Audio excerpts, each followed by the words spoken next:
May gagawin kang listahan ng mga NBA players na tumatak sa puso ng mga Pinoy fans. Malamang isa si Kobe Bryant sa nangunguna sa listahan mo. Para sa ilan, hinangaan si Kobe dahil sa mga galawan niya sa court, mga highlight plays, game-winning shots at scoring explosions. Pero para sa mga fans na hindi nakalimot, si Kobe ang nangunguna, hindi lang dahil sa galing niya sa court, kundi dahil sa kung paano niya sinuklian ang mainit na pagtanggap natin sa kanya.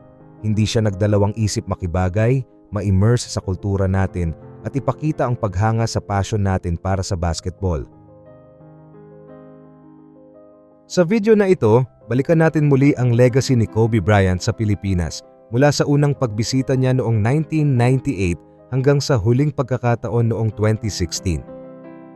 Hindi lang isa, dalawa o tatlong beses dumalaw si Kobe dito sa Pilipinas.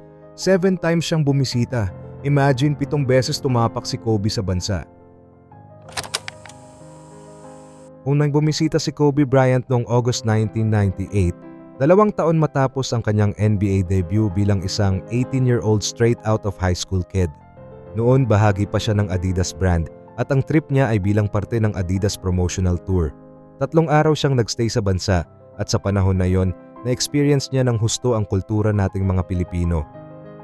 Sa unang araw niya, naisipan ni Kobe na maglakad-lakad sa isang mall sa Makati matapos makalusot sa hotel security. Siguro inisip niya na hindi siya makikilala at makakapasyal ng tahimik, pero nagkamali siya. Ilang sandali lang nahanap siya ng security at pinabalik sa hotel matapos habulin ng napakaraming fans na hindi napigilan ang excitement nila.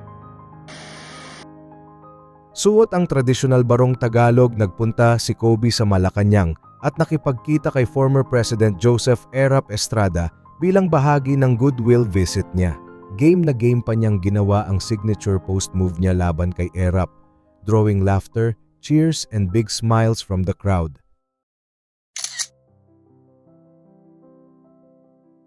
There was a dinner party hosted in Kobe's honor at Manila Peninsula Hotel. Suot ni Kobe ang tradisyonal na barong Tagalog. Pero ang pinaka-memorable na nangyari ay nang game na game siyang sumayaw ng tinikling, ang traditional dance ng Pilipinas. Kahit halatang first time niya, mabilis siyang nakasabay sa sayaw at talagang kinatuwa ito ng mga nanonood.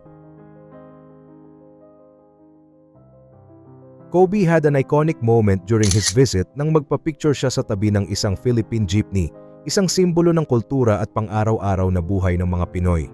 Yung litrato na yon, tumatak talaga sa mga fans, parang perfect representation ng connection ni Kobe sa Pilipinas.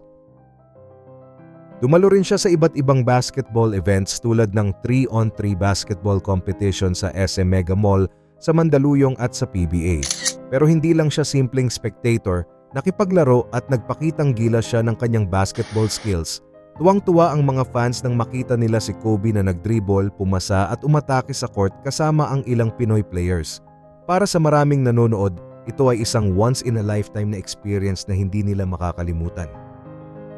Bumisita din si Kobe sa mga batang Pinoy para makapagbigay inspirasyon. Isa si Kat Tan sa mga batang na-inspire kay Kobe. Kat unfortunately lost her left arm during an accident, pero sa isang pagkakataon nung bumisita si Kobe, isa siya sa mga maswerteng nakilala ang kanyang idol, pero ang unang pagkikita nila ay hindi tulad ng ordinaryong fan experience. Hindi lang basta autograph o photo ang nakuha niya, nag-lunch sila ni Kobe. Sa pagkakataong iyon, nakita ni Kat ang ibang side ng kanyang idol, malayo sa spotlight. Nalaman niya kung gaano ka-intelligent na tao si Kobe, isang moment na siguradong dala-dala niya habang buhay.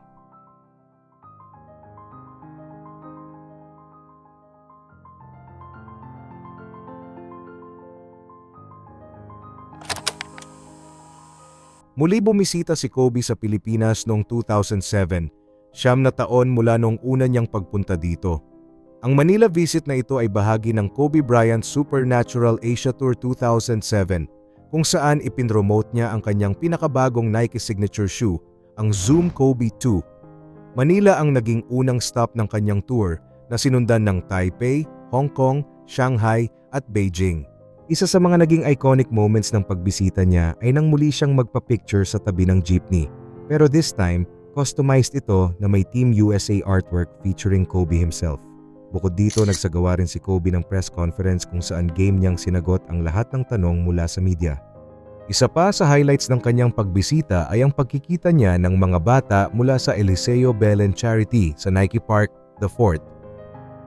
Matapos ito, pinangunahan niya ang Kobe Supernatural Manila event sa PhilSports Arena na dating Ultra, kung saan nagbahagi siya ng kanyang kaalaman sa mga batang Filipino athletes. Tinuro niya ang mga basketball skills at binigyang diin ang kahalagahan ng dedikasyon at hard work para magtagumpay sa laro. Naging special ang pagbisita ni Kobe sa Pilipinas noong 2009. Ito ang taon na nag-champion ang Los Angeles Lakers at kung saan siya ang tinanghal na Finals MVP sa NBA. Ito rin ang ika-4 na championship ring niya. Ang pagbisitang ito ay bahagi ng Asian Tour na inorganisa ng Nike at mas naging makabuluhan dahil naganap ito ilang buwan matapos ang kanyang stellar MVP performance sa NBA Finals. Prinomote din niya kanyang pinakabagong sapatos, ang Nike Dream Season. Sinimulan ni Kobe ang kanyang araw sa Manila sa isang exclusive by invitation only press conference sa Rigodon Ballroom ng Manila Peninsula Hotel sa Makati. Matapos nito, bumisita siya sa Nike Park sa The Fort bandang 2 p.m. kung saan nakipagkita siya sa mga bata mula sa Gawad Kalinga. Si Kobe ay laging naglalaan ng oras para sa mga bata, lalo na sa mga nangangarap maging magagaling na basketball players upang hikayatin sila to dream big.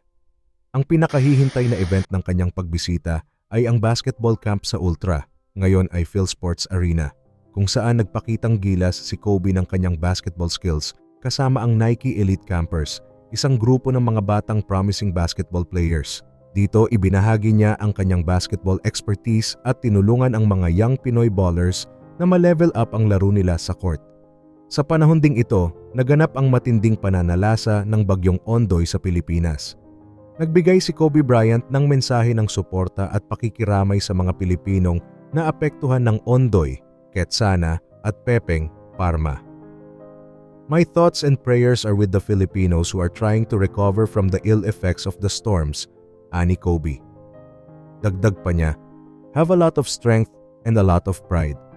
The time I spent over there, the Philippines, I got to know the country a little bit and the people. The perseverance and the strength that they show is remarkable, so I have no question that they'll bounce back from it, ani Kobe. Ipinapakita ang respeto at paghanga niya sa atin.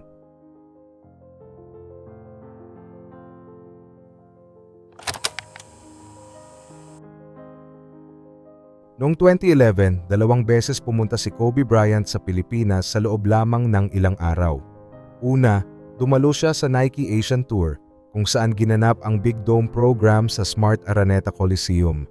Dito nakipag-collaborate si Kobe sa players mula sa Smart Gilas National Team pati na rin sa mga Nike-sponsored UAAP teams tulad ng FEU, LaSalle at Ateneo para sa skills drills. Dahil may lockout ang NBA noong panahon na yon, naging opportunity ito para ma-organize ang exhibition game between NBA stars against the PBA All-Stars. Naging posible ito dahil kay Manny Pangilinan. Kaya after mag-wrap up ang Asian Tour ni Kobe sa Shanghai, ay bumalik uli ito sa Pilipinas para i-headline ang event. Ang star-studded NBA exhibition game na ginanap sa Smart Araneta Coliseum. Tampok sa laro ang mga NBA stars tulad nina Derrick Rose, Kevin Durant, Chris Paul, James Harden, Derek Fisher, Javal McGee at syempre si Kobe Bryant. Nakalaban nila ang Smart Gilas at top PBA players sa dalawang exhibition games. Isa sa mga standout moments ni Kobe ay ang kanyang malupit na windmill dunk noong warm-ups na talagang nagpa-wild sa crowd. Na-hype din ang crowd sa isang Kobe to Rose alley-oop na nagpatayo sa lahat ng nanonood. After the game, the NBA players hung around to take pictures with Manny Pacquiao, who arrived a few minutes into the fourth quarter. Sa gitna ng excitement, nagbigay si Kobe ng napaka-heartwarming na pahayag. I love Manila. This is one of my favorite cities in the world. Dagdag pa niya, I have seen other fans from other countries but not as passionate as this. This is unbelievable. Muli, ipinakita ni Kobe ang kanyang pagmamahal at respeto sa mga Pinoy fans. At ang pagbisitang ito ay naging isa na namang iconic na bahagi ng kanyang legacy sa Pilipinas.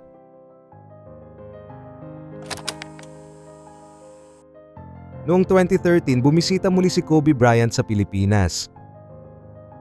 Memorable itong year na ito dahil ito ang taon na nagkaroon siya ng Achilles injury sa NBA. He was in town to promote Lenovo's latest line of mobile phones. During his visit, he made a stop at a Lenovo store at the Mall of Asia and then attended a press conference held at Resorts World Manila.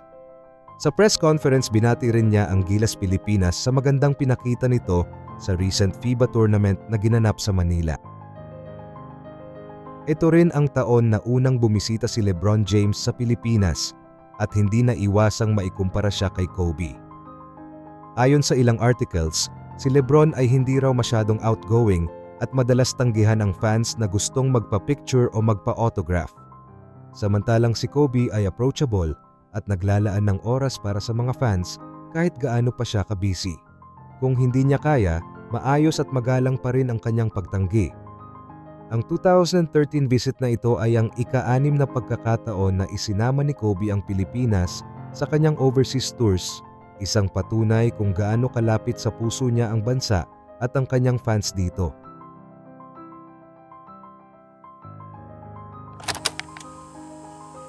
Noong Hunyo 2016, naganap ang ika-7 at huling pagbisita ni Kobe Bryant sa Pilipinas bilang bahagi ng kanyang Mamba Mentality Tour. Sinimulan ni Kobe ang kanyang tour sa isang sorpresa para sa mahigit 30 top runners mula sa Nike Run Club sa Shangri-La at The Fort. Pagkatapos nilang makumpleto ang isang 10K run, dumating si Kobe para samahan sila at ipakita ang Mamba mentality sa pamamagitan ng matitinding training challenges. Mula sa Nike Run Club, tumungo si Kobe sa ususan covered court sa Taguig City kung saan namahagi siya ng mga golden basketballs sa mga batang atleta. Ang highlight ng visit niya ay ang Mamba Mentality Night sa Smart Araneta Coliseum na dinagsa ng mahigit 9,000 fans. Sa event na ito, nagliwanag ang buong arena dahil sa mga mobile phone lights ng mahigit 9,000 fans bilang pagpapakita ng kanilang pagmamahal at suporta para kay Kobe. Kitang-kita sa mukha ni Kobe ang kanyang pagkaantig sa pagmamahal at suporta ng Pinoy fans na naging simbolo ng malalim niyang koneksyon sa bansa.